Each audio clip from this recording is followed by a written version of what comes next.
राष्ट्र के वस्ता में एक बार फिर जंगबंदी की उम्मीद जाग उठी है। हमास ने गाजा में मरहलावार तरीके से जंगबंदी समझौते के लिए अमेरिका की तजवीज को मंजूरी दे दी है।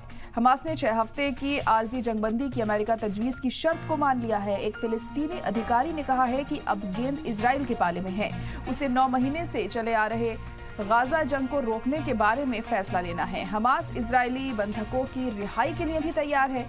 इजराइल के वजीर आजम बेंजामिन नेतन्याहू ने अभी इस पर कोई रद्द-ए-अमल जाहिर नहीं किया है। इससे पहले वे गाजा में हमास को खत्म करने की बात ही फौजी कार्रवाई रोकने की बात कह रहे थे। इधर अमेरिका में बाइडेन इंतजामिया की कोशिश है कि गाजा में जल्द से जल्द जंग रुक जाए और इजरायली बंधकों की रिहाई हो जाए, जिससे नवंबर में होने वाले सदारती चुनाव के लिए बरसरे इख्तिदार डेमोक्रेटिक पार्टी की हालत मजबूत हो सके। हमास ने गाजा में मुकम्मल जंगबंदी की अपनी मांग छोड़ दी है।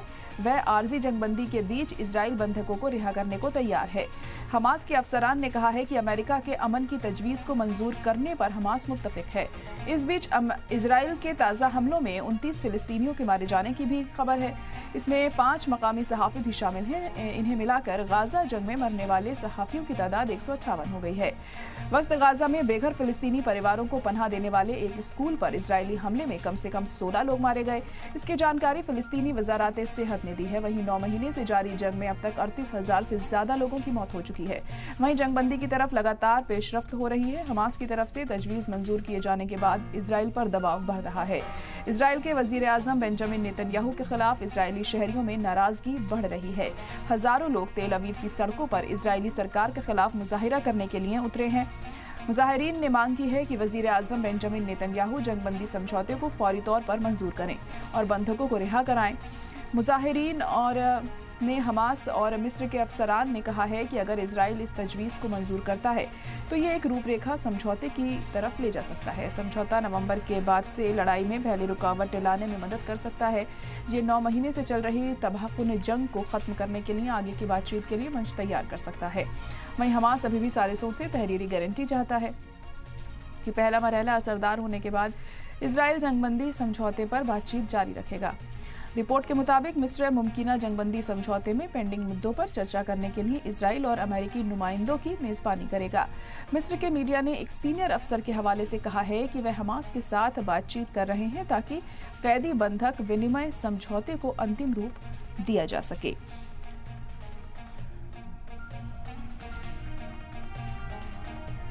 तो एक बार फिर जंगबंदी की उम्मीद जगती हुई यहाँ पर दिखाई दे रही है। हमास ने गाजा में मरहलावार तरीके से जंगबंदी समझौते के लिए अमेरिका की तजवीज़ को मंजूर करने की बात कही है, लेकिन इस बार क्या बात बनती है या फिर हमेशा की तरह मामला बीच में ही लटक जाएगा, ये अहम होगा यहाँ पर देखना। आपको बता दें कि इजराइल के वजीर आजम बेंजामिन नेतन्याहू अभी इस पर कोई रद्द-ए-अमल जाहिर नहीं कर रहे हैं। इससे पहले वे गाजा में हमास को ख़त्म करने के बाद ही फौजी कार्रवाई रोकने की बात कह रहे थे।